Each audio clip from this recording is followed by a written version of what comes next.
Episode 87. Hello, and welcome to, once again, to episode 87 of the most toxically masculine podcast on the air today. The Scottish Liberty Podcast! With me, the corrosively manly Tom Laird, and the noxiously macho Antony Sammeroff. First question for all our viewer. I love how I have to overcompensate for this, and you just speak in your own voice. Okay. Can you hear us out there? Is what we want. Because to know. we just tried to do this as a live stream, and people were saying they couldn't hear us. Now I'm going to try and find out if I can hear myself. Are we doing it as a live stream? It will be worth it. Yes, it's working now. The sound's working now. Okay. We're back on air. We have sound. Somebody's telling us. Okay, great. Thank you for rejoining us. Those who missed for joining our toxically masculine program, and thank you for bearing with us. Well, we sort out some technical difficulties. As usual, always stop us when we get too professional. Good. So, toxic feminism is a counterpoint, because every time we hear today, everybody's talking about toxic masculinity. What does it even mean? I was going to tell the people that, Antony, but it's a good question, and I'm glad you asked it. When I typed in toxic femininity into the search engine to do a bit of research, just to see if anybody else was thinking, hey, well, look, you never hear about toxic femininity, so let's... and I've got lots of ideas about what toxic femininity could be. But the top of the... But when you type in toxic femininity, the top of the list, all you get is toxic masculinity. Wow. And there's a site called Geek Feminism, and it describes toxic femininity as, quote, one of the ways in which patriarchy is harmful to women. That's very imprecise. It's actually, they're not geeky enough to be precise in their definition. But according to them, also, toxic masculinity is a it's easy for me to say. I'll start again. Toxic masculinity is a manifestation of patriarchy that both harms men and causes men to be violent and aggressive towards women. Shocking. And occasionally other men. I don't know. I've been 51 years on this planet Earth now, and most of the violence I've seen and experienced being dished out is from men to men. And as a kid, when violence was dished out to me, it was dished out by women usually in the form of discipline. And at school, when it was corporal punishment, we got corporal punishment in the form of the strap at school. You got smacked in the hand. That was administered to me at 5 years old by a fully grown adult woman across the hands. And that was, again, that was boy punishment. It was mainly boys who were the recipients and mainly women that was carrying it out.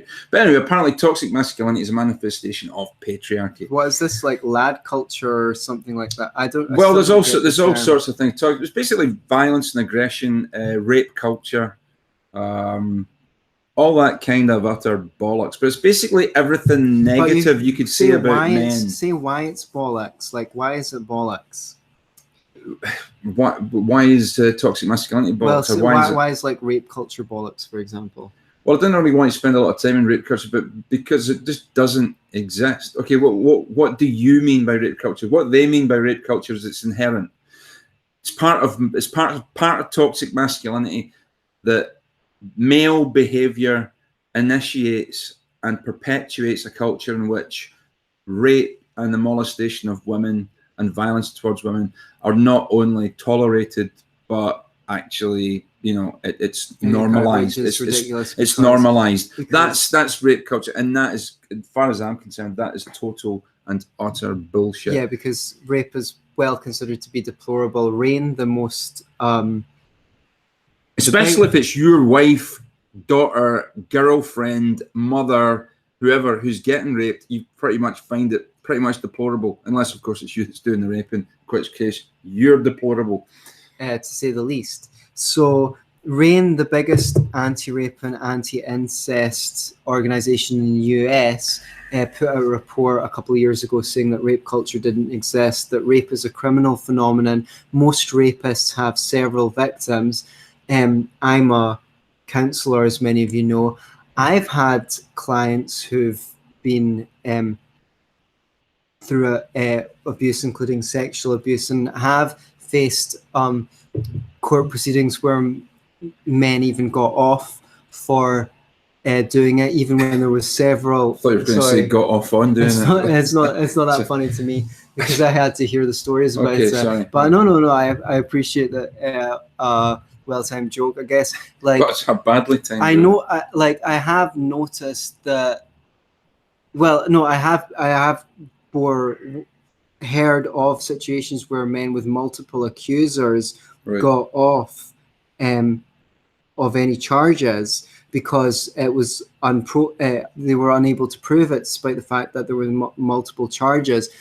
So I guess that gave me pause for thought, actually, and made me think, is there something to this idea that, but I mean, what are you going to, at the end of the day, the vast majority of people in the society, there's no way in which the society actively encourages men to rape or holds rape up as a good certainly or favorable thing. There's some cultures where rape is done as punishment, or people turn a blind eye to it, or even punish the victim of rape. There's places in Africa where men are sent, where boys are sent as to invade neighboring tribes and rape them, rape all the women there. So I mean, there are cultures that could be considered rape cultures, maybe. Possibly. I'm just saying, in terms of, they're usually talking about Western cultures, feminists, and which are the least sexist cultures. Yeah. So I think we're all pretty much aware, or maybe we're not, but it seems to be that toxic masculinity is the buzz thing that people are talking about. And as far as I can make out, when they talk about toxic masculinity, they're just really talking about what I would say is just being a dick. But it's anything they don't like about men. It's everything. Yeah, probably. It's everything they don't like about men. And but the thing is, okay, but let's have a look at something like aggression. Women can be aggressive. Women can be violent. Women can enjoy violence. Women can enjoy proxy violence, i.e., men carrying out violence on other men on their behalf. You know, that. It's a stereotype of the guy kicking somebody's head in, and the girl standing back going, yeah, go and hit him again, he deserves it, that kind of thing. So yeah, proxy violence, feminists don't seem to want to talk about that, but we're here today to talk about my idea of what toxic femininity could be. And somebody's already made a comment. I remember a time when toxic femininity meant yeast infection. Nice one. Okay, yeah, nice one. Good, nice misogyny start to the show. Misogyny, that's bollocks as well. So anyhow, back to toxic femininity. My idea of what it could be if it existed, but I think it's just every bit as mythical. It would be every bit as mythical as toxic masculinity. It's just taking the worst aspects, stereotypical aspects of what you think that masculinity or femininity is, and highlighting them. Do you think there's a clear definition of what, say, masculinity is versus femininity? Well, this is an odd thing, because feminists will obviously, most feminists that I meet will maintain that there's no such thing, there's no real differences between the genders, that it's all a social construct. Which is pretty, like... That's social construct and genitalia. You have to be pretty far gone to believe that. I mean, well, they do though, they're convinced. Clearly, structurally, even physically, physiologically, there's differences between men and women. In my experience, it's like the things that they want to be, a social construct, or so they admit that there are differences between men and women, but anything they don't like must be socially conditioned. Yeah, not even a social construct. It's like, why aren't there as many women as men in sciences? Well, that's because women are conditioned not to be interested in sciences. Why do women like to beautify the house? Oh, that's social conditioning. Like, why? Because I don't want women to be interested in those things, or whatever. There seems to be no rhyme or reason to it. I believe the data seems to suggest that It's not that there's huge differences between men and women. In fact, amongst men, there's a wider range of differences in personality than between the genders. But there's lots of little differences on many traits that, taken as a whole, add up to a significant difference. So while there's bigger differences between the populations of men and the populations of women, the differences add up. Yeah. Right. And another stereotype of men or masculinity would be emotional illiteracy. Okay. Or emotion. Yeah, but men are not in touch with their emotions. Right. Because women love so much. They love to emote. They love so much when men emote. There's nothing they love better more than a crying-assed man. Yeah, than a man that's always emotional. Yeah. Those guys always get all the chicks. They do. And it's one of the interesting things about just burst out crying and put your cock in their hand, and that's you'll just win every time. It's one of the interesting things that the feminist movement seems to overlook, which is that men would do just about anything they think is going to make a woman bounce up and down in their knob. If women decided that pogo sticking was sexy tomorrow, there would be world pogo sticking competitions by the end of the very day. Guys would be pogoing in the pub trying to out pogo each other. So male behavior is largely conditioned by female expectations. Okay. So women have a lot more power than they have. So I'm going to be doing a lot of generalization here. Okay. But toxic masculinity is huge generalization. So I'm just going to be doing the opposite with the sort of feminine toxicity, toxic feminism. Toxic feminism. What is actually, when you think about it, I would say feminism is probably the most manifest. The closest manifestation to toxic femininity that I could think about, and I'm going to explain why. But if you can think, even when you were at school, I don't know who got this nursery rhyme. What are little girls made of?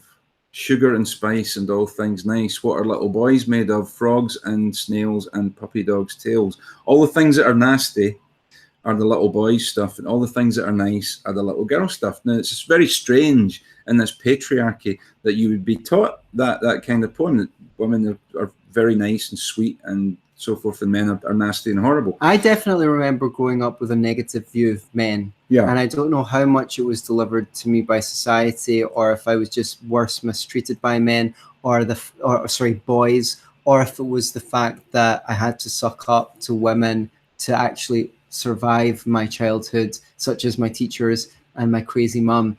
And I just learned to frame women as the... Who didn't have a crazy mum? Right, okay. Sorry if you're listening, Mum. She's heard me call her that before. Well, my mum's dead, so you'll get much crazier than that. I'm not laughing at your dead mum, but... The first one on your list is something that my mum was definitely... Okay, emotion. Okay, we're going to go through the points that I think could be attributed these to toxic femininity. Okay, emotional volatility. Okay, neurosis. But emotional volatility, you just don't know from 1 minute to the next what mood somebody's in, but yet you have to be able to guess what that mood is and know exactly how to deal with it in that given moment. Have you been with a woman that's like that?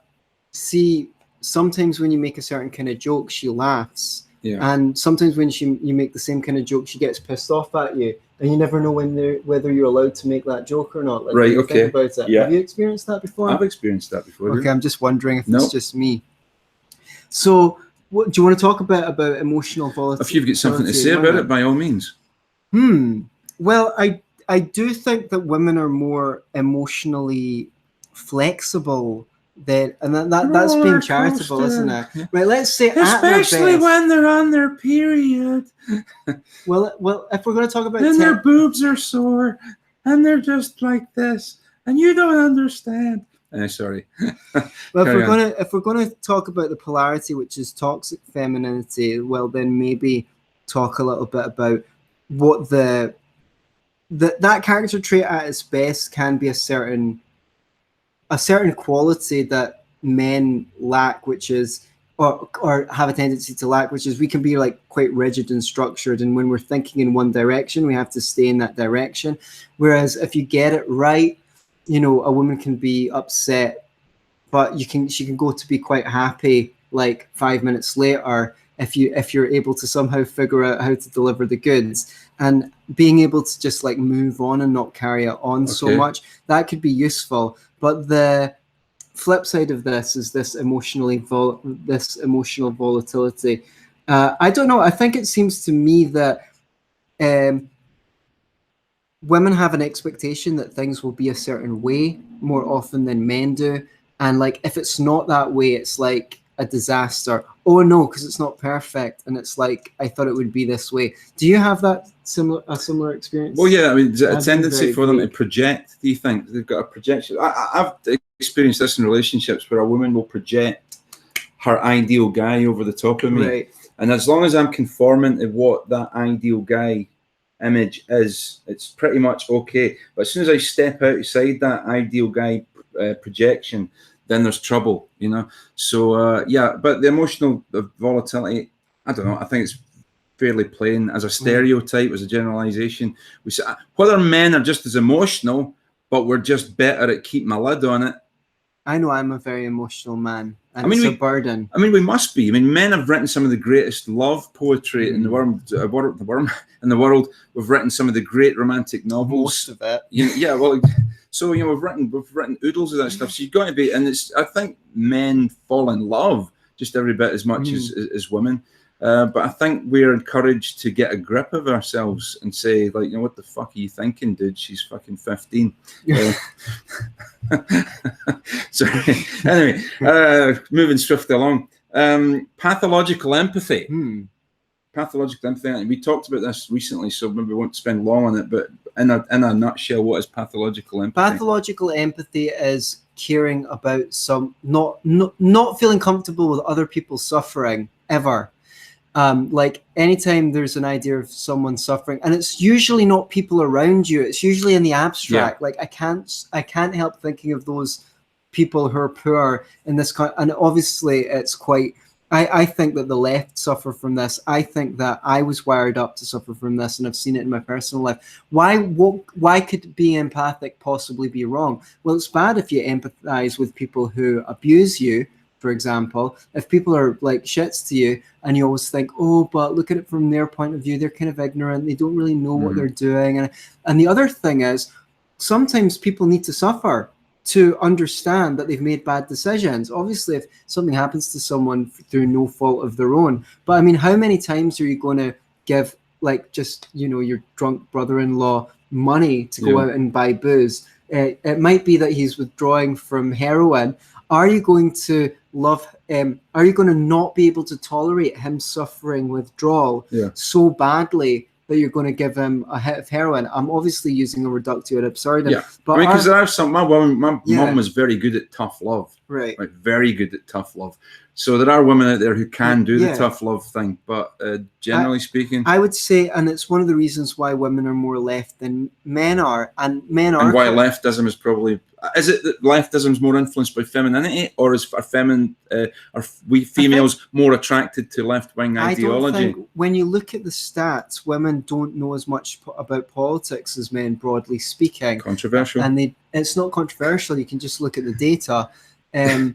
Listen to you with your masculine data, all your patriarchal facts, Antony. Yeah, okay. So I think people default to leftism because they think it's compassionate, but most of the left, I don't get this idea that leftism is like a feminine thing or a female thing, because most of the left-wing theorists are men. I know someone's going to go, and Jews, fuck off, right?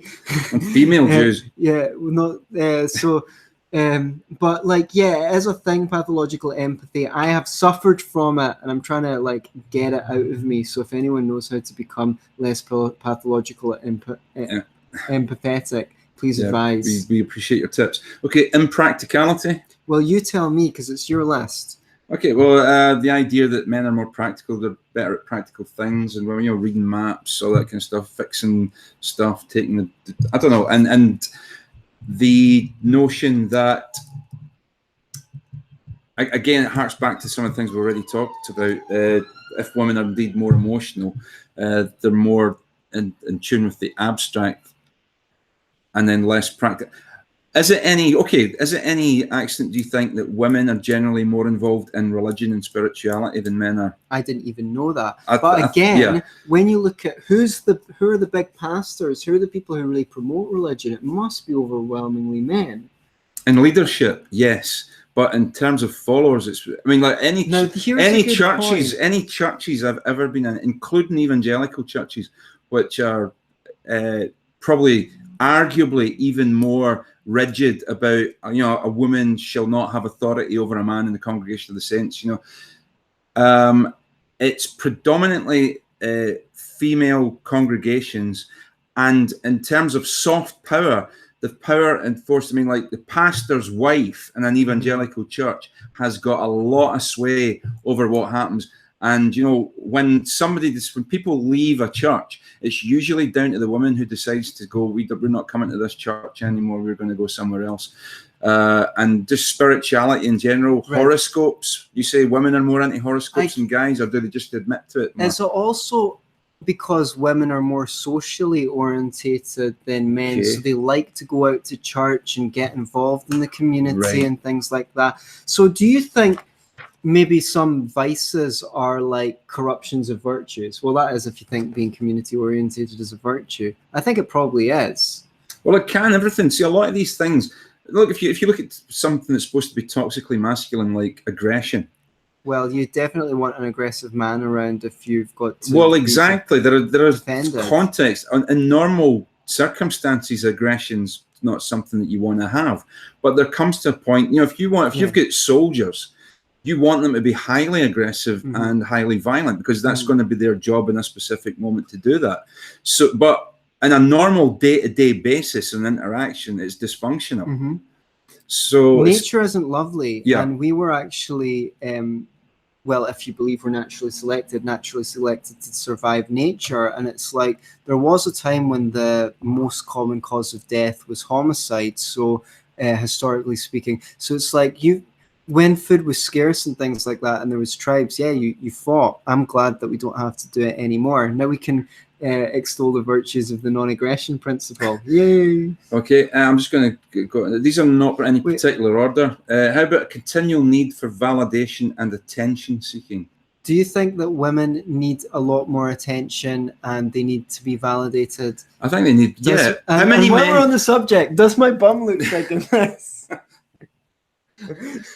I knew that was coming, actually. Well, exactly. Like, how many? Fucking hell! Right? Who's ever had the costume drama? What guy who's not been married or has got a girlfriend hasn't went through the costume drama of, like, it's that old it's late in the evening, she's been dressing since 3:30, and when she asks you, do I look all right, if you've got any fucking sense, you will say, yes, you look wonderful tonight, because otherwise you'll be there fucking all night. Not fucking all night, but you will be there all night. With this costume drama bullshit. Should I wear this? Should I wear that? Do I look right in this? Do these shoes go with this? Who fucking cares? So are you going to add vanity to that? Narcissism's coming up as well. But there's a bit. But then it's kind of the opposite as well, because it's like it's, what's the word I'm looking for here? Not indecisive, but it is indecisive. Indecision is another one. But it's like lack of confidence. Not.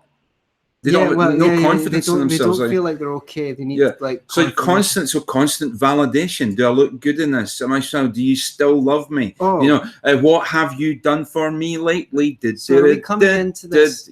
Like, this is one of the things. Like, is the reason why feminism so big is because women just generally feel fucking insecure. Yeah. And because they feel insecure, they project it out and go, there must be something wrong. There must be something wrong with society in order for me to feel insecure. It couldn't just be you and the fact that your psychology is fucked. Yeah. I want to add one. Okay, well, I might even I Yeah, think that feminism. like women feel like crap, okay? Yeah. But well, a lot of them do, because life is hard. Life is fucking hard. We have everything. It's harder if you're an idiot. We've got all these like Hoovers and fucking washing machines and dishwashers, and we only need to work a fraction of the amount of time we did throughout history when everyone was a farmer, right? And you still feel like crap despite the fact that all your material needs are met. There must be something wrong with the world. It can't just be like that your psychology and it's patriarchy. is horrible. It must be. It's patriarchy. But this is the thing. Guys could do the same thing, because Yeah. most guys feel like crap as well, because, as I said, life is hard. Yeah. But the thing is, they're not allowed to complain or express their complaints about it. First of all, because it's unmanly. It's just called whiny. And second of all, because feminism says, well, it's patriarchy, or well, women have it worse, or anything else. So we could go around and say, there must be a reason why I feel so crap. It's like... it's gynocentrism, it's matriarchy.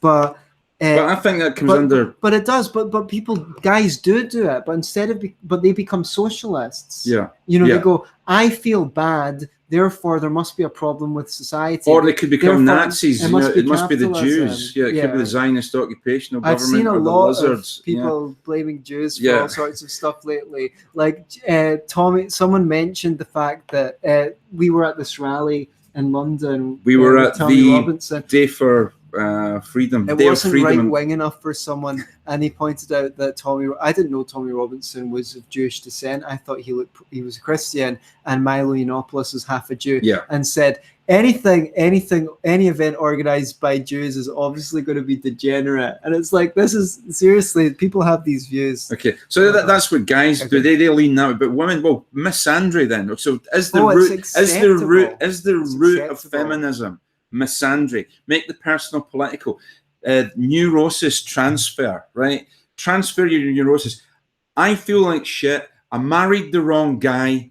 I went out with the wrong partners continually. My dad was a bastard because my mum married the wrong guy. My teacher at school, who was a male, raped me or molested me, and he was a man. So all the things that I'm feeling shitty about in my life is all the fault of men, and they fucking owe me, right? Right. I'm a victim here, and I'm entitled to stuff.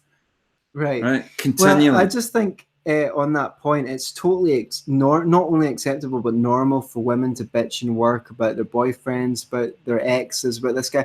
And what I always find, like, guys do this as well, but not nearly as much as women do. And they're more likely to be shot down, which is by their peers. Which they're like, dude, what is it with you and your fucking girlfriend? Look, guys. Tell you what, mate. Either why don't you just fucking get rid of her or shut the fuck up about it? That's your choice, because we're all sick of hearing it. Yeah. But the thing I was going to say is, I know that women do a lot more than men, in my experience, as they'll complain about their exes without any self-awareness of the fact that they chose that. Mm-hmm. They chose that guy. Yeah. And usually they had a bunch of suitors that they didn't fancy. Okay, well, you don't choose who you fancy. They kicked a lot of good guys in the nuts to go out with a total asshole. They left a lot of guys in the friend zone, which, okay, but fair enough. If you don't fancy a guy, you don't fancy a guy. But you just remember that you didn't fancy him and you did fancy the asshole. Yeah. Right? So, and they don't seem to realize that if you choose a bad partner, it reflects badly on you. Yeah. And will affect your children as well, because a lot of those traits will pass on to your kids. Yeah, or they'll have to tolerate your husband being abusive to you or abusive to them. And usually the red flag, in most cases, the red flags are apparent within the first few months. Yeah, I mean, some people say, I remember, you're a Carole King fan. Oh, yeah, I love. Right, and I was a Carole King fan, but I remember reading this article in the Sunday Times about her, and she was going on about her, I mean, she wasn't really whining about it, she's going, this is what happened. But she married two men in a row who were violent towards her. And the second one, she tolerated it for fucking ages. And it was like, and it's always the same. He beats her up and then says, oh, I'm so sorry. I don't know what I did that. I love you so much. And then she forgives him. And then he'll never do it again, of course. And then he does do it again. And that continues. And then you go, oh, but you don't understand. These women are beaten down. They're in such a state that they don't know what they're doing anymore, and they're completely dependent. You go, well, fucking hell, Carol King, she's obviously an intelligent woman. She's a talented woman. What is it about this violent asshole that you actually like? You go, oh, well, he's good when he's not violent. Yeah, but okay, but clearly violence is part of his life, and he's not going to stop. We've got a friend that says Hitler was good when he wasn't killing when he was Jews. patting dogs and small children and just watching the Snow White and the Seven Dwarfs I know and sleeping. Yeah. It is a bizarre phenomenon when women stay with violent, especially more than once. I think one of the things is, as again, through my experience of as a mental health practitioner, is usually they come from an abusive childhood, and basically you switch off. You're like something was switched off. Like, for example, the sense of fearfulness, or that allows you to, it just becomes normalized. It becomes normalized. But with all our media and things like that today, you think that especially with the help there is around. I can understand back in the day when even your family would go, no, he's the guy you chose, you made your bed and you lie in it. But it takes us on to avoidance of accountability and female hypo-agency. The idea that women are not responsible for their own actions, which seems to be prevalent amongst feminism at the moment. Back in the day, that would have been a patriarchal thing to say. Women, you can't trust a woman to do a job. She's not responsible for her own actions. There are, of course, who are very good at needlework and so forth, but you can't allow them to take big decisions because they don't have personal responsibility. They're not like men. And I'm not saying that's true. Land and things. Because you don't have personal accountability or responsibilities, and you couldn't run a business and you couldn't be in government because you don't have personal responsibility. Now, the thing what feminism seems to be telling us today is that, well, that's right. Apparently, women don't have personal responsibility and accountability because they're so beaten down by this man. The Svengali effect. They're so in the power of this hypnotic and charismatic man that they can't think for themselves. Well, the Svengali effect doesn't seem to work the other way around. Well, sorry, carry on. An example of this, like I had a debate or a conversation with a friend that's a feminist, and we were she was talking about these pickup artists who go and woo women and things like that. And the thing is, the account that I was what I didn't like about the way that it's not that I don't have criticisms of these guys, I definitely do, but her narrative seemed to say that women don't have the agency not to choose a bad man, or what's more, if they do, to not go, oh, well, I really fucked up there. I went on infatuation or short-term. I went on my short-term feels in the moment there, and I made a stupid mistake. I slept with someone that I really shouldn't have because they turned out just to be a pickup artist or of no substance. And then actually learn from their errors and not do the same thing again. And I was like, what I didn't get is the question is not why do these pickup artists play all these tricks. It's like, why do women respond to them? Why doesn't she put any agency on the women for responding to this shallow ass crap? Next time some guy is trying to show you some stupid bar trick in a pub, and he's all patter merchanty and kind of compliment you, why don't you just completely diss him and ignore him and go and talk to the guy sitting quietly in the corner reading a book, right? Until obviously the pickup artists work that one out and kind of just sit quietly reading a book when they want you to approach them. Because they only investigated what worked and then they learned it. Okay, well, so it's like that's just one example of a conversation that I've had in feminist when we were talking about some issue affecting women, and they seem to think that women are these hapless.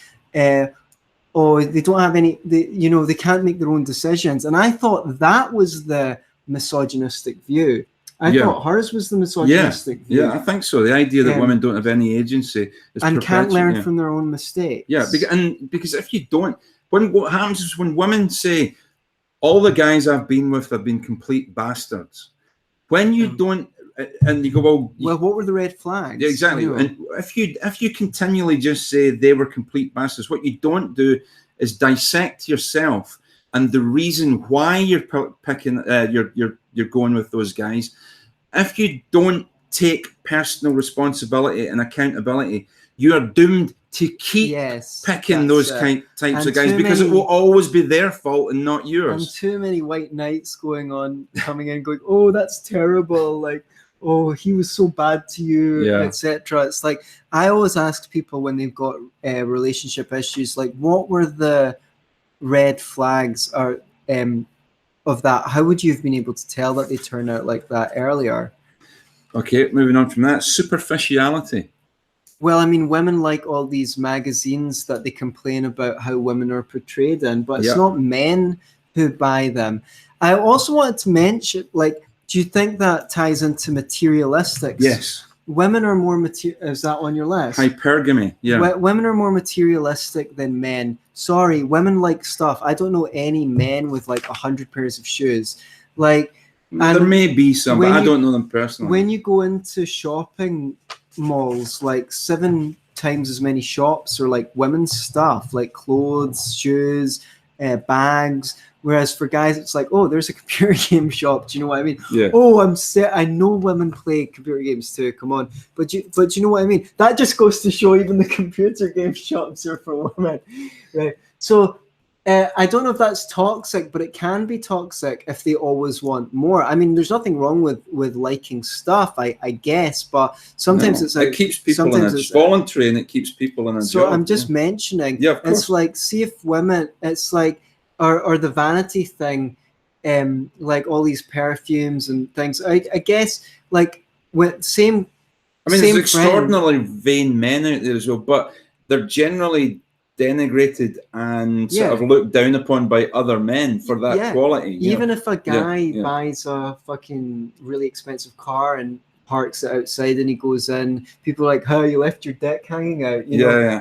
Guys get made fun of for superficial materialism, whereas for women it's normal. Now, from a biological perspective, women would compete for a mate on looks, whereas men would compete for a mate in status, wealth, and what have you. So the thing is, the same friend that I had the conversation about the pickup artists with, she was saying that women feel pressured to look good and put all this stuff on, and they don't really want to. And I agree with her, and I agree it's a male privilege not to have to face this. But the difference is she thinks it's socially conditioned, whereas I think it's on a biological basis, which is that, you know, the song "Your Summertime" goes, your daddy's rich and your mama's good looking. So unfortunately, men have to compete for status and power. It's a way of helping them attract a mate.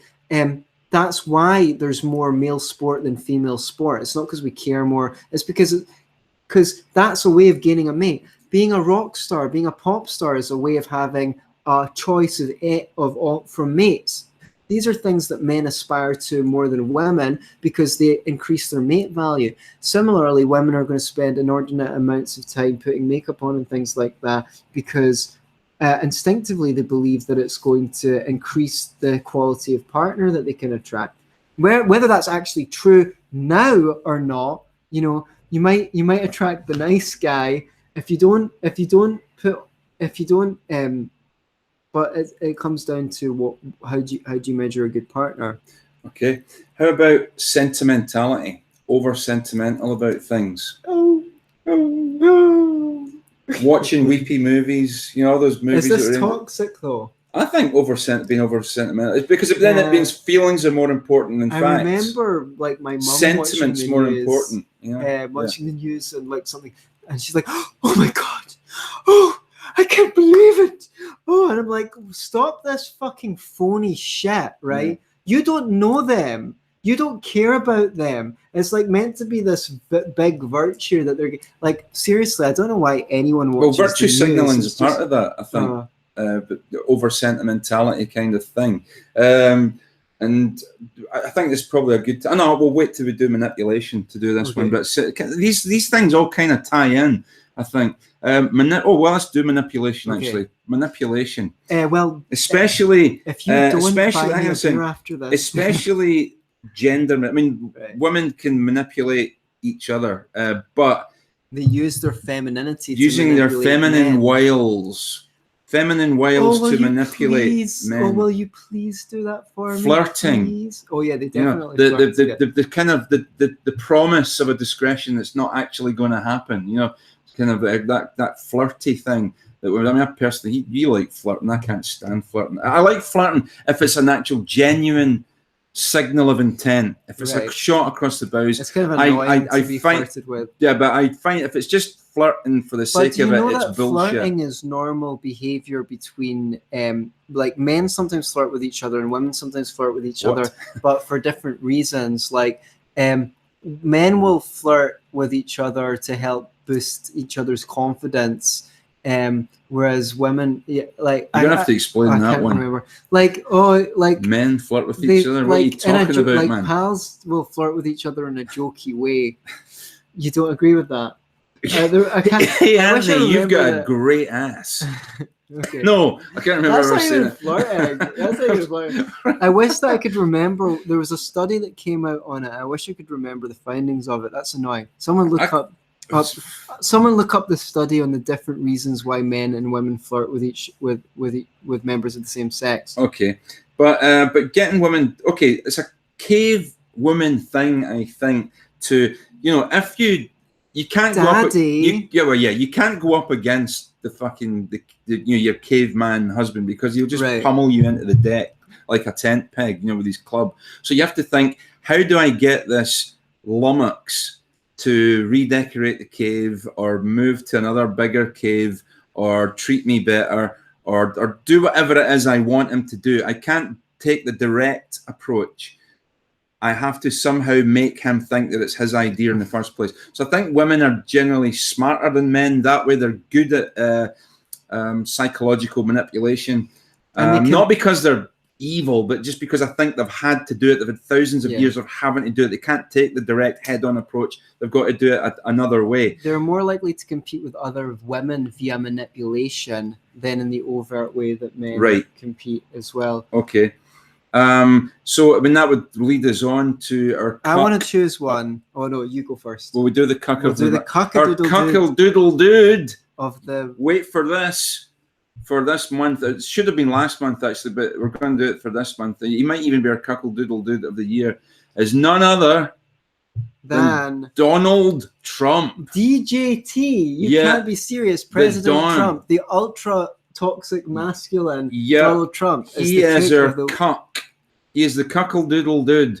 Now, maybe somebody will be able to confirm whether this is right or wrong, but I'd heard, and I think he even mentioned this, that one of the reasons that he bombed the shit out of Syria, after specifically saying that he wasn't going to do that, that Obama shouldn't have done it. It was an idiotic idea, apparently, when Obama was going to do it. But now that the Trumpster's in, he thinks it's a great idea to bomb it because his daughter was crying and tearful about a little babies that were killed by Bashar al-Assad. So it was like, oh, daddy, if you really loved me, you would bomb the shit out of those people for killing those babies. I bet Putin's daughter, I bet Putin would bomb people for his daughter, right? And so suddenly Donald Trump's thinking, oh shit, my daughter thinks I don't love her because I won't bomb people. And now that she's compared me to another man who would clearly bomb the shit out of people for his daughter, his proxy violence impresses his daughter. So I'll do it, and my daughter will probably keep loving me, and my wife will love me, and other women will love me. And therefore men will love me because women love me. So if that was Donald Trump's real reason for bombing Syria because his daughter was having a tearful over dead babies, then he is definitely our cuckold-doodle dude. And even if it wasn't his daughter, he's still a cuck. He's still a dick. He's a cock. Murderer actually. So Donald J. Trump, you are our cuckold-doodle dude of the month. Yeah, so we've done manipulation. Vindictiveness. Holding a grudge. Oh, is that nursing a grudge for years? Right. Yeah, okay. I was going to say, but keeping it quiet. I mean, guys will hold a grudge and go, I fucking hate that guy. And if I ever get the fucking chance, I swear to God, I'm going to fucking kill him for this if it's the last thing I do. Guys are usually open about it, but women can hold a seething, simmering, nasty grudge against another woman or a man for years. Fight, and then well, there's an old expression. It's like that forgiveness thing they'll do when you've cheated. And it's like, but they haven't really forgiven you. They're gonna get you back at a later. You're gonna get you back at a later date. I didn't cheat. Okay. Carry on. Okay. So vindictiveness. Mm-hmm. Yeah, there's an old expression that goes, "Hell hath no fury like a woman scorned," and it is so fucking true. And it's like women, if they break, this comes back to women complaining about their exes, like their rage. And like the way that they will, who does he think he is? They will. I mean, we know we have this like these courts and cases where women will vindictively keep men from their husbands. And I'm not talking about all women. Obviously, we're talking about toxic femininity, like when this is taken to an extreme. Not Nawalt, not all women are like Nawalt, that. not all women are like that. But Ewalt, enough women are like that. Yeah. So. That is true. Enough women have severed the ties between their men and their children. And now, to be as charitable as possible, Warren Farrell gave an account of why he thinks this is, and I have great admiration for Warren Farrell. I think he's one of the most one of the great men of the 20th century, in my opinion. He said, bit of a soft cock. At times, but I think you need that perspective to counterbalance other perspectives. He's the anti-Elam. So, do you think? I want to divert it. Well, okay, I'll circle back round to it, which is this. He said, getting married and having children is like a woman's primary fantasy. Feminists will fucking hate that. Feminists do hate it. Most women will deny it as well, even the ones that do harbour that. Most women's. Well, he bases it on this kind of Mills and Boon. I mean, the novels, the books that women buy by far outstrip anything else, any other literature that women consume. Mills and Boon and Barbara Cartland. The stuff, and it's the same book over and over and over again. She tames the wild. Yeah, she tames the wild guy. He pursues, she resists and refuses.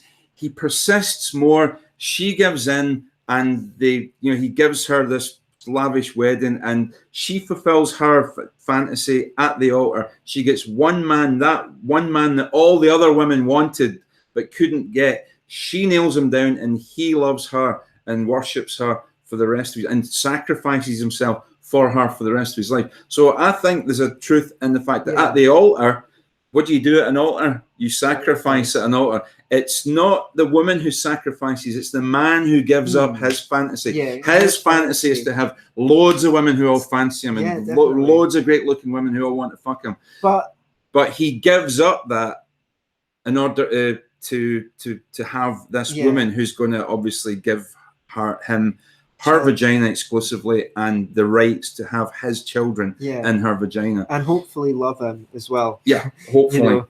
And maybe even occasionally give him a blowjob and make his breakfast. Yeah, I mean, you never get a blowjob after you get married. You might get fellatio, but you're never going to get a blowjob. Fellatio. Right? Wasn't he a Shakespearean character, fellatio?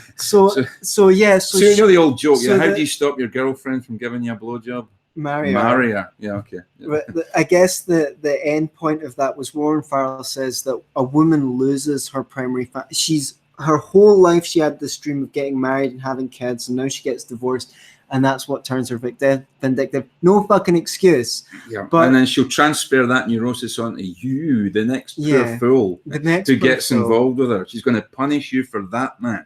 Yeah, and that just comes back to bitching about exes with no self-awareness. And then, I was once on Facebook, and some soft cuck left a status update saying, I was on the bus and I couldn't help myself raging at two women saying they watched the Red Pill documentary and they were saying it's shocking how dads don't get access to children. And I felt the urge to hold back my scream, don't you know that feminism is about that too? I'm like, yeah, feminism is about that too. That's why the National Organization for Women, one of the biggest, if not the biggest, feminist organization in America, has actively campaigned against equal rights for dads for decades, right? So I don't go on what feminists say they represent.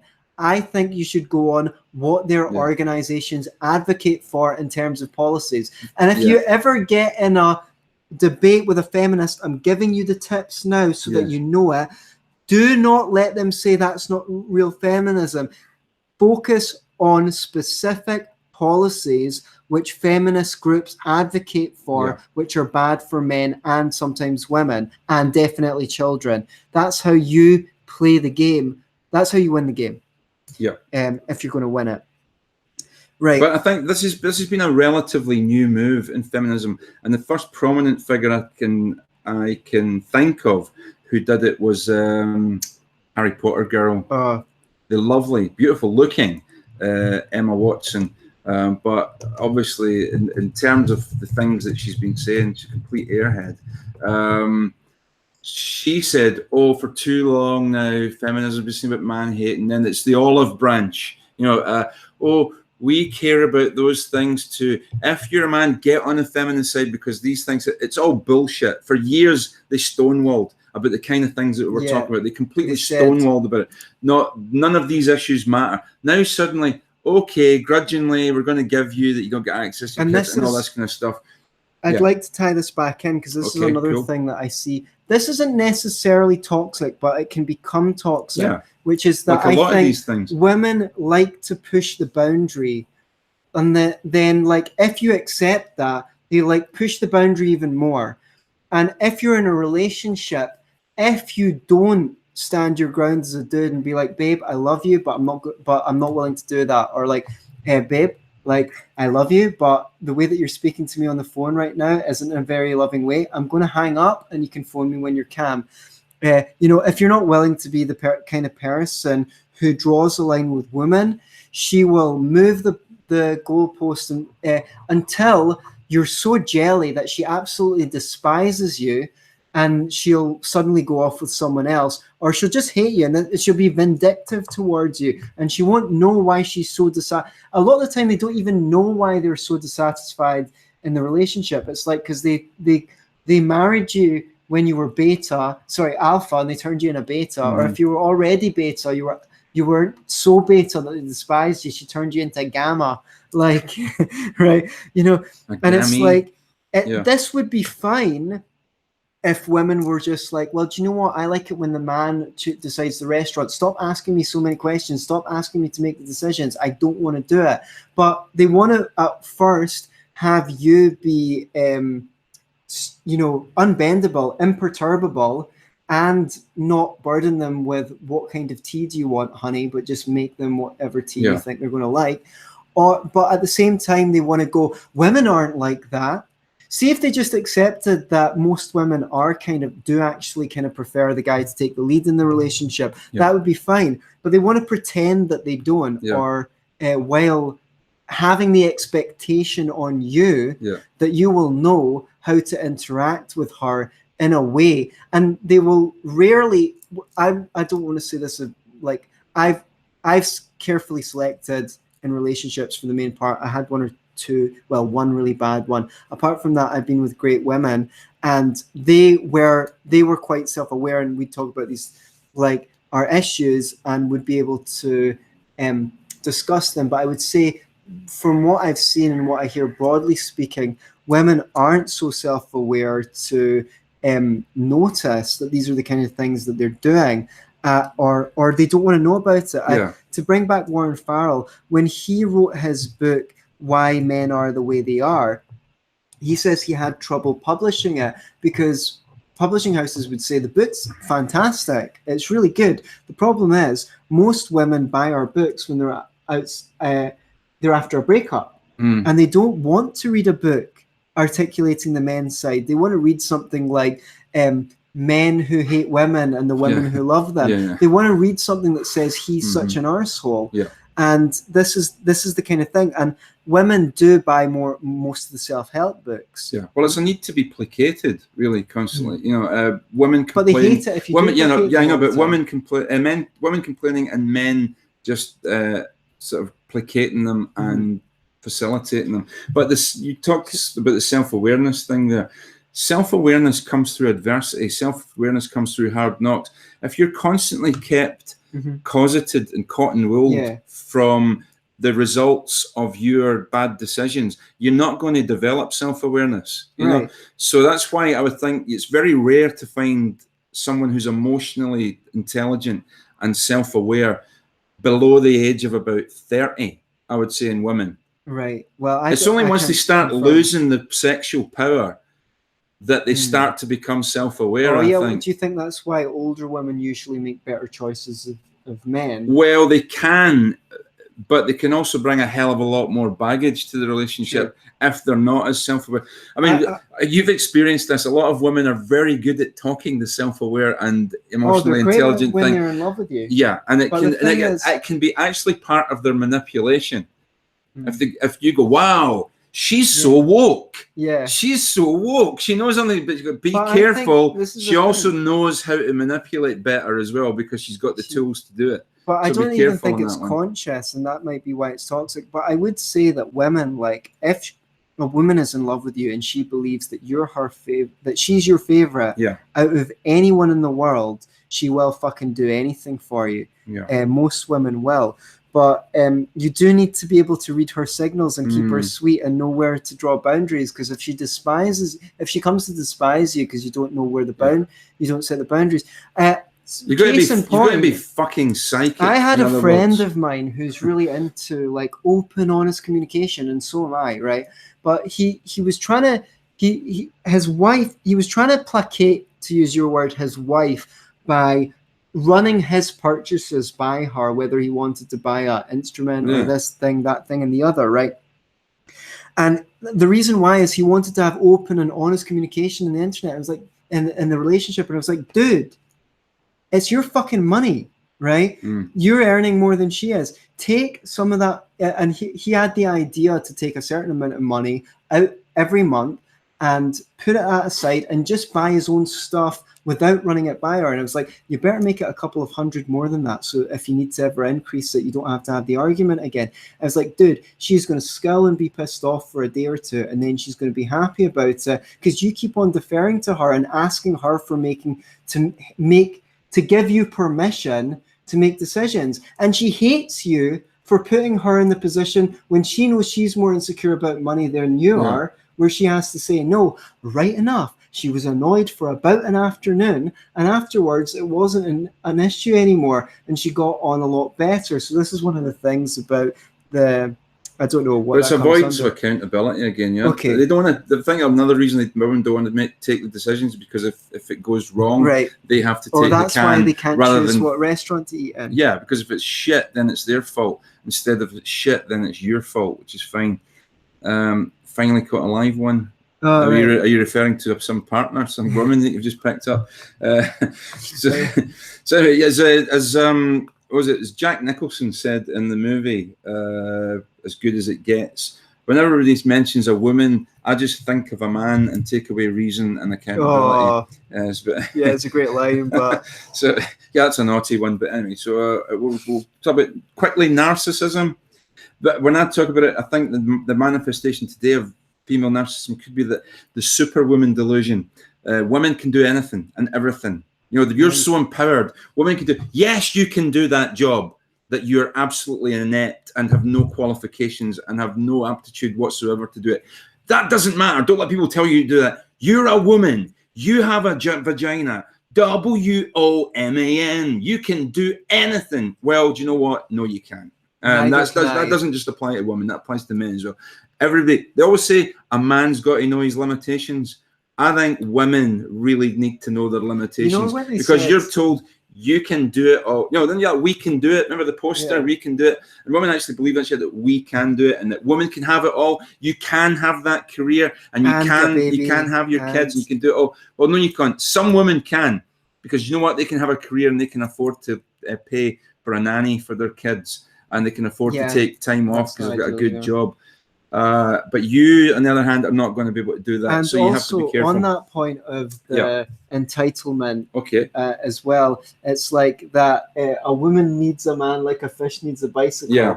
So why is it that the majority of welfare goes to women, particularly single moms, whereas the most of taxes are paid by men. If you don't need men, why do you need men especially if you paying believe taxes to give especially if you you believe welfare? that men are paid more than women? Yeah. So they clearly pay more, even more tax than women. So if you don't need men, then why are you looting them through the tax system? You've just replaced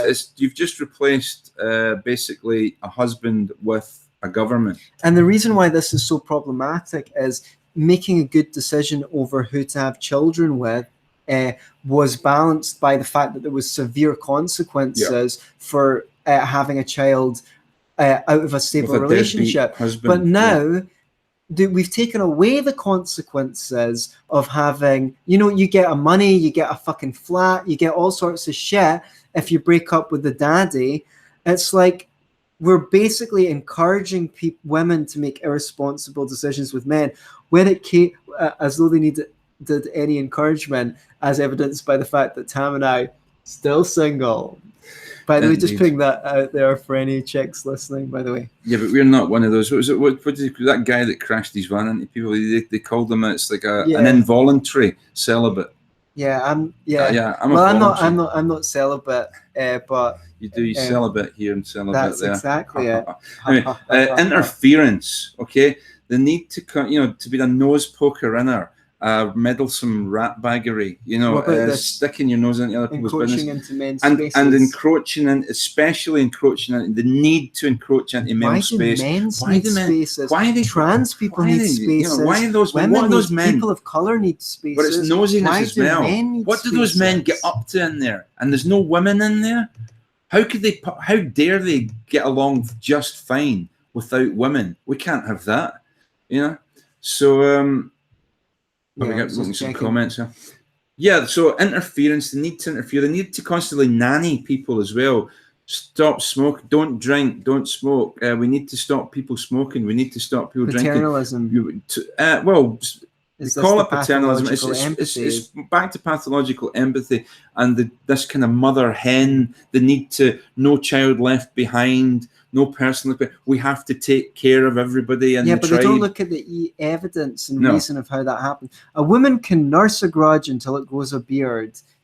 Quoted Quoth Simeon, the free-range human. Okay.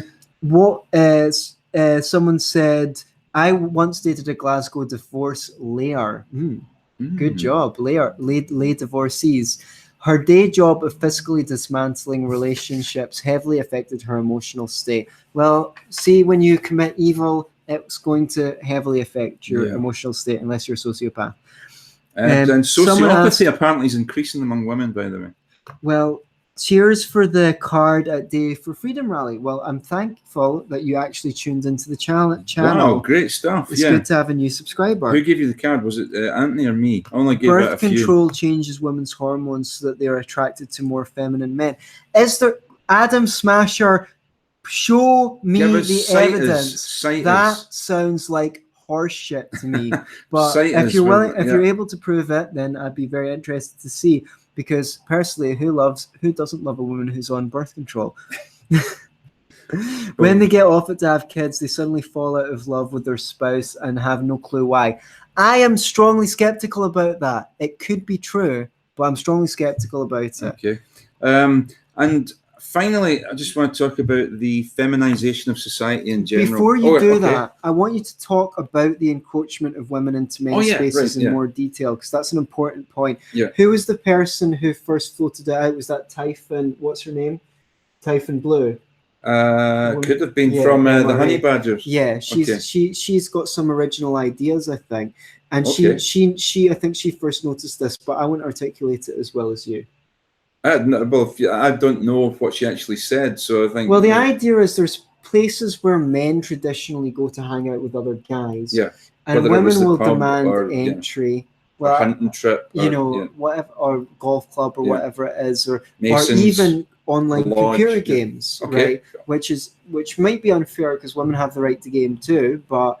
This is the thing is, why don't they invent their own shit then? And when they come in, they'll be like, "Oh, it should be slightly a bit more like this, or a bit more like that," and they'll change it up. And at first, the guys will be like, "Fair enough, the chicks are here, like let them have their way." And finally, it'll get to the point where the guys don't want to hang out there anymore because it's not a place for guys to do guy stuff and chat to each other, so they'll leave and go somewhere else. But it's not to be tolerated by the feminists, the worst of them. Guys aren't allowed to have spaces that are just for men because that's sexist. Of course, having almost all of the women sheltered for battered women all be women's only spaces, female only train carriages and stuff like that, that's completely fine, even though we're seeing numbers between 33% up to 50% of the victims of domestic abuse being male. Apparently they can't get publicly funded domestic abuse shelters. They won't be admitted to them. Well, I've never met a man in my life who's genuinely pissed off about women having their own. I mean, just for the record, I don't know about the US. Officially, there are more female-only golf clubs in the United Kingdom than there are male-only golf clubs, and there's some of them go back a long way. We did have two male-only golf clubs in Scotland. There was Muirfield's a famous one. I won't mention the other one. Those who are a member of it will know who they are. I'm not going to mention it because if I do, then it'll only highlight it, and then the gas bags and the nose poker inners and the Middleton rat bags are going to have to start. Because let's even take a look at Muirfield, because that was a famous one, and that's the one that caused all the problems here in Scotland. Nobody said women couldn't play golf at Muirfield. In fact, they could. And they were at an advantage because they didn't have to pay the absolutely exorbitant membership fees that men had to pay to be a member of that club. They also didn't have to wait in line to get a game. There's specific times set aside for women to play golf, and they could play. So it was cheaper for them to play, easier for them to play. And, that was it. They just couldn't be a member. Now, what's happening now? I think it's something ridiculous at Muirfield. It was like 15, 20 years or something. You had to wait to become a member of that club, Now what's going to have to happen is guys who've been waiting to become a member for 10 years are going to get gazumped. They're going to get stepped in front of in the queue so they can have a trophy female as a member of the club. Now, here's another thing. Why, in the name of Thor's balls, right, or fucking Venus's left tit, why would you want to be a member of a club that doesn't want you? Yeah. What the hell? Why do I agree. Anyone who wants to get married, it's between them. But why do the gays who campaign for, say, a Catholic church to be forced to marry them? They don't want you. You should go elsewhere. Right. I just want to Dots Hot Thoughts says freedom of association is the freedom to not associate. Yeah, absolutely. It all comes back to grouping people by arbitrary characteristics. If you want your comments read out, get them in now before we make our last comment, our last point. I wanted to say something that I think can be toxic, right? Which reverse is Woody Allen. I don't know. You're gonna have to explain. You're gonna have to elaborate on that one. Which can be toxic. No, so it's reverse Woody Allen. I don't know what that means. Unless I don't get that comment. Yep. Although it does remind me of one of my greatest moments where I posted a Facebook status which said, "I'm like the Woody Allen of Facebook, geeky and Jewish, but essentially good-natured and humorous." And someone posted a comment saying, "Yeah, but you're actually funny," which I very much enjoyed. What you trying to say that Woody Allen's not funny? He was trying to say that Woody Allen wasn't funny in his reply. Right, here's feminists don't find Woody Allen very funny these days, I think. Deferral to other women for their opinions. Oh, absolutely. But then that's back to constant need for validation. It's like, oh, you like that guy, but your friends don't like him. Therefore, maybe I'm just going to dump him. I'm not saying all women are like that. There's lots of women. Ewald. Enough women are like that. Guys like she's sucking my dick, guys. Like, go fuck yourselves. Yeah. I like her. I Yeah. think she's cool. Yeah. But like, it's that like social proof is very important to women. Now, we could look, the most charitable way that we could look at it is that it's kind of evolution's way of speeding things up and not having people need to make judgments on things which they don't have the data on. We'll just look around and see what everyone else thinks. And, you know, everyone else can't be wrong. So if they think this guy's a creepoid, he probably is one. But it's not just that. It's like, yeah, deferral to other women, and well, just deferral to others for their opinions or their best guess on things. I think that's more a feminine trait than a man's trait. And well, maybe sometimes it's good to actually see what the general view on something is. But so it's not necessarily just toxic. So you know, I mean, I'd like to actually get to I'd like to actually find the actual study. But as far as I know, there was a study there's been several carried out into this to see, look, is it true? Are women more attracted to men who other women approve of as well? And they've done a test in which they showed women, lots of women, slides of men, all kinds of different men, all kinds of different situations, and they would ask them to rate those men high, or whether they would go out with them or whether they wouldn't go out with them, whether they fancied them, whether they didn't fancy them. And at some point in the slideshow, they would start showing the same men again.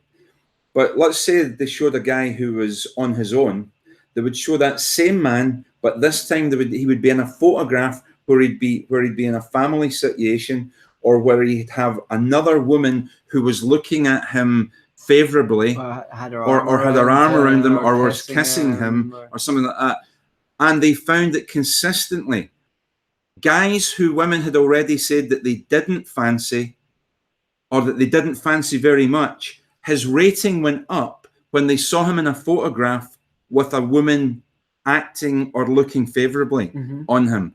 So it seems to be demonstrably true that women do need the affirmation of their peers in order to fancy a guy. And it's happened to me. I know I've been into certain pubs regularly, and the women behind the bar or the women in there don't pay me any attention whatsoever. Neither should they.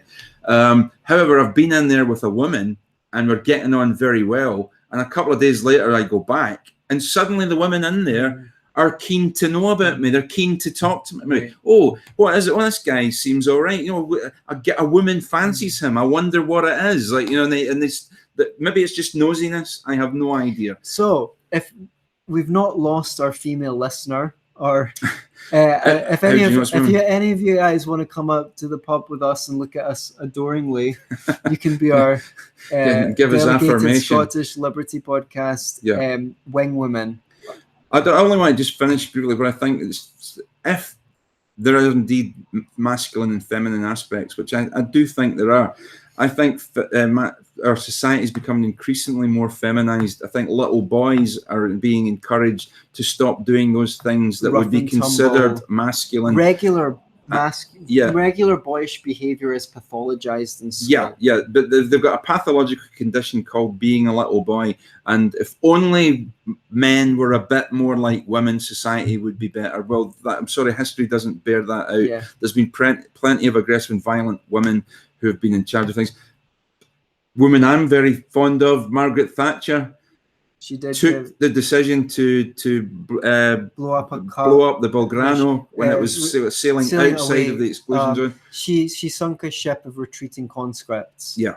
I'm not saying it was a good decision, but she was quite prepared to make it, and she did. And you know, when men weren't prepared to make that decision. So, do I think there's such a thing as toxic femininity? No more than I think there's masculine.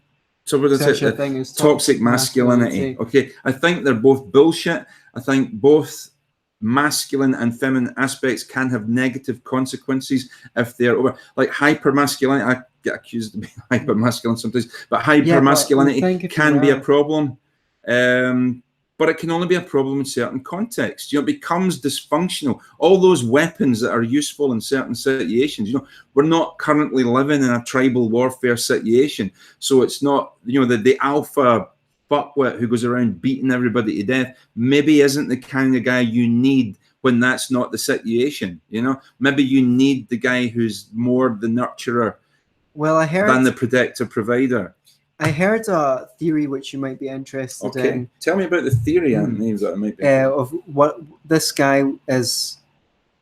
A YouTuber said basically between year X and year X, somewhere in the last few hundred years, there was such and such a percentage of people were executed in Europe for violent crimes, and his theory was the reason why society had become less violent over time was not because, say, parenting styles has improved or anything like that, but because the most violent genes were being weeded out by the execution of violent criminals and things like that. I think it was very interesting, and I'd never thought of it before. I think it's probably not actually the case. It might play one factor in, but I think probably most people were being executed for like stealing a loaf of bread and stuff like that. There'll be more executed for that, but you never know.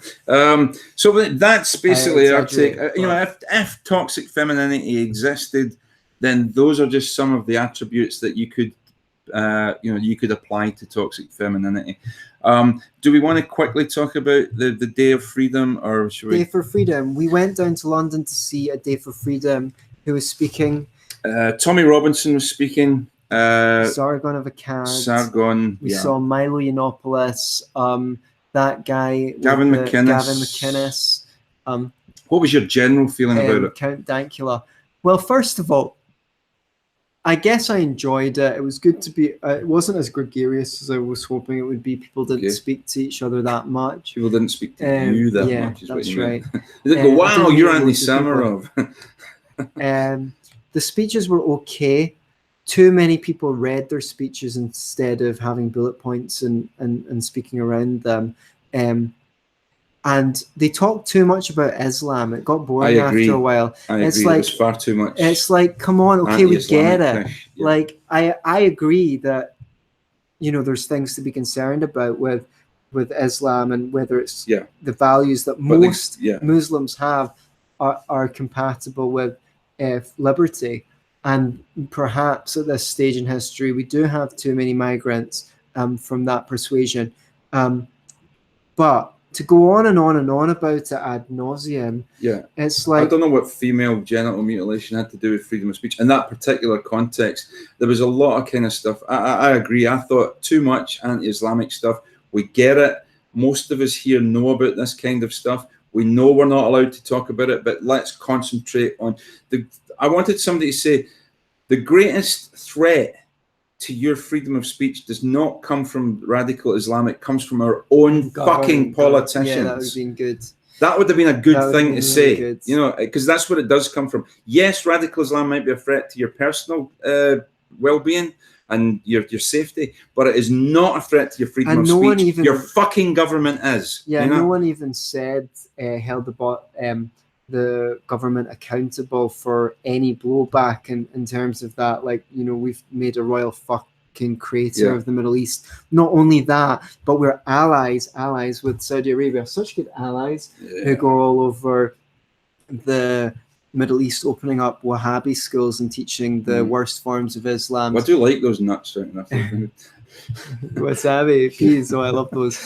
And the other thing is, I found really ironic is they just had all these speeches about freedom all day, and then at the end they said, "Well, we're going to end with the national anthem and sung God Save the Queen." Celebrate a non-elected. It's like, even if she was elected, but it's like, yes, please. What's that line in God Save the Queen? Is long reign over us. Long may you reign over us. Yeah. Freedom, Day for Freedom, but we want someone to reign over us. I've no objection to national anthem, but that was funny. I found a lot of the speeches. The guy from UKIP, the leader from UKIP, done a good speech. I thought Count Dankula, Marcus Meekin, he was good. Made the best speech of the day. I really did. I don't know what the fuck Gavin McInnes was on, but I want a pint of it. I like Gavin McInnes. I love his stuff, But dude, you had a lot of time to prepare for this, and I think you could have done better. I think you let the side down. I think what the fuck was all that jockeying it up? Don't eat that. I'm from Glasgow. Who gives a shit For where you're anyone from? who wasn't there, Gavin McInnes put on a Scottish accent. Well, he and a didn't have to Cockney put it on. accent. He is actually from Glasgow, but like from when he was 8 years old. But and it wasn't a bad Scottish accent. It was just like an over the top, stereotypical drunken Scotsman he was kind of doing. And he mentioned Braveheart, and you go, hello, we're in London. This is a mixed crowd. Why would you try to divide us by bringing in the Braveheart thing? Don't you know William Wallace was hung, drawn, and quartered less than 5 miles away from this very spot? So maybe we not talk about that one and divide the crowd into two parts. We're here to unite against for freedom of speech. I don't think the Braveheart movie. So I was disappointed in Gavin McInnes, and I'm afraid I didn't even hang around for Tommy Robinson's speech. I went back to the pub because I was bored, and it was a really, really hot day. But I'm glad I went. I'm glad a lot of other people went. As usual, the mainstream media ignored it, other than to call it an extreme right or a far right rally, which was total bullshit. The anti-Islamic rhetoric didn't help, but it was totally bullshit. There was plenty of people there from all walks of life. And finally, I don't know what the fuck the drag artist was all about either. But it wasn't an objection. There was no objection to having a drag queen sing, but they could have chose one that could actually sing, and one that I would have fancied. And she was from Glasgow as well. Apparently, people from Glasgow can't wait to tell you they're from Glasgow, like it's an achievement. And there was a lot of people there from Scotland. I mean, there was there was us. Yeah, it was me and Antony. That's the main thing. That's the main thing. So that was a good day out, although they had some problems. And finally, we'll just mention that Antony Sammeroff here has had dinner with Uncle Tom Woods. Ooh. Big shout out to our Uncle Tom. Big shout out to Tom Woods. What did you have? I had a pizza. Yeah, we took him to an Italian. Around the corner from. You had you had a pizza and an Italian. Okay, way to go. Way to go. Well, is pizza not? Is that not? Well, it's just kind of like it's an Italian restaurant. I know they do pizzas, but they do other stuff. You can pretty much get a pizza anywhere. I don't know. But did you enjoy that pizza? It was the best pizza I had in New York. Okay, cool. So Tom Woods sent me a message to say that he knew that I had been in New York, and he asked me if I was still there because he was flying in the day before I left. So I met up with him, and we're waiting for Elizabeth Hobson. She says she's done her long comment, but it's disappeared. The difference between toxic masculinity and toxic femininity is that the latter... Hey, I'm reading it. I'm sorry. You douchebag. The latter is condoned and even encouraged. So toxic femininity is condoned and even encouraged, according to Elizabeth Hobson of the Liberty Bells, who you can find on YouTube. So over the last half century, we have had countless campaigns against male violence. On the other hand, crickets on women's, I'm assuming, on women's toxic. Well, I think it was with women's toxic masculinity. I think what they would say is they are under the influence of patriarchy, and they're under influence, and that's where the toxicity comes in, under the influence of patriarchy, and also what they're trying to promote is the positive aspects of femininity. Right, your masculinity doesn't have any positive aspects, obviously, although it does, but many positive aspects. Who will build the roads? Not without the state, without men. Right, Elizabeth Hobson says, there have been countless campaigns against male violence against women, and the rate has plummeted. Yeah, I turn on family films with the kids, and there's this trope wherein heroines assault their love interests, and female violence is on the rise.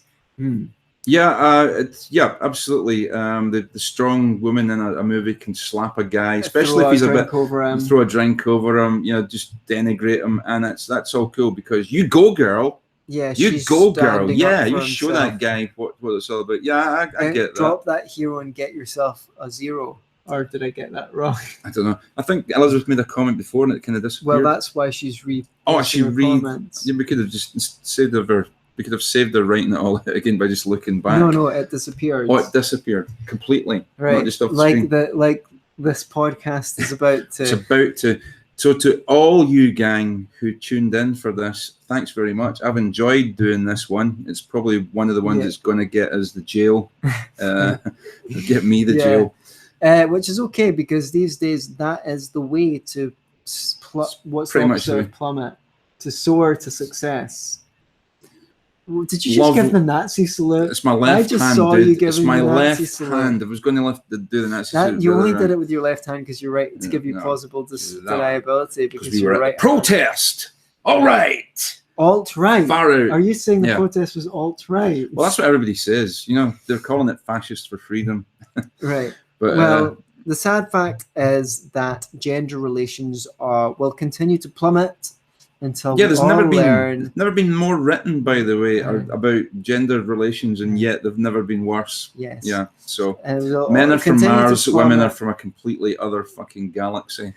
And they will continue to plummet until you at home solve the problem by telling more people to watch the Scottish Liberty podcast.